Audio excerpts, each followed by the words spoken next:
Ned, what influence did your dad have on your rowing career? I mean, he's always winning the head of Charles every year, so it's sort of a it's sort of a reminder that he's keep going, or he's still going, and he keeps winning. So, I should try to keep up. You keeping up? Little by little, trying. Keeping up's harder on me these days. Greg, what was it like having your son start rowing when you were? Well, we just started knocking around in doubles on weekend mornings, and I think the key thing, and there are a lot of parents here who have children that they rowed in college and their kids are rowing now. I think the tough thing is to make sure when they're really young to keep it fun. So you go out in the double and you just say, okay, let's get up to this bridge or let's get up to that bridge, and after a while they just kind of take off, and then it's a question of keeping up with them. And at this point, I can't keep up with them. So. And a lot of the parents here don't really know what's going on. What's it like being on the other side and being a parent, but also knowing a lot about the sport? Well, I think the key thing is to keep your distance, because it's their experience, it's not yours.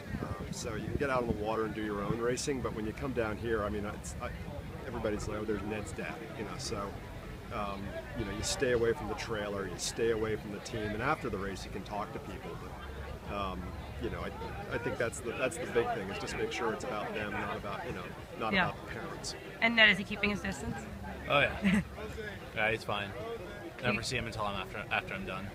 Yeah, occasionally out on some like at some point during the middle of the race, I'll be in like I'll scout it out where to watch. Today we were out on the turn there's one guy who lives on Carnegie Lake that has a dock right on the bend, and there were about a dozen of us out there, which was great. The boats were 30 feet away from us. That's awesome. And then you row the double together still, or?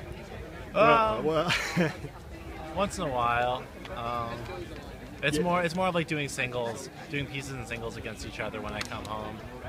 Yeah, it was a couple of years ago. He was asking me to do the father-child double at the head, and now it's kind of like me trying to ask him, and he's like, no, I can't. I have to focus on the 4 or the 8, or, So I think it'll be a couple of years before we're doing father-son doubles again.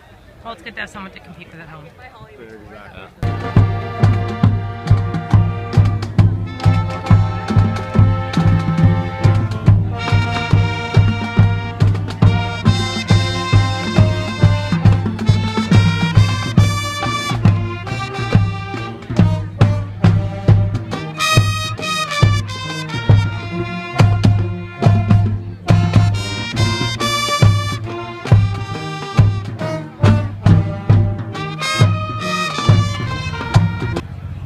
Talk about the cowboy theme.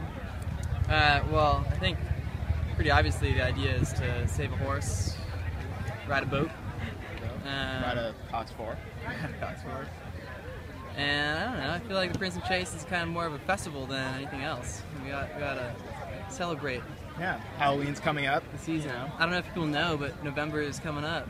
We gotta I don't know, dress appropriately. Did you guys race with the hats on? We did, and the flannel. How successful was that? No, it's good. You gotta have the string tie, but one of our guys doesn't have a string tie, so we use a shoelace, but it worked. Okay. Yeah. Okay. Yeah. I'd highly recommend rowing in flannel. It's very warm. Breathable? Slightly breathable. You can button it down as far as you want. The only problem is it does get a little soggy when it gets wet. It doesn't dry too quickly, but JL should take a look at making a flannel line of apparel. So you guys aren't helping any stereotypes for Dartmouth? What do you mean? The flannel, the hat. Yeah, from up north. You mean good looking? Studly? Rugged?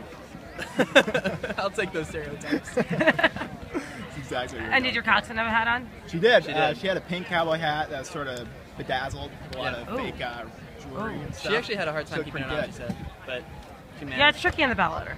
Yeah. Apparently it was hitting bow seater here. Yeah, but it was worth the price we paid. Yeah. I suffer from fashion. Don't we all? Yeah.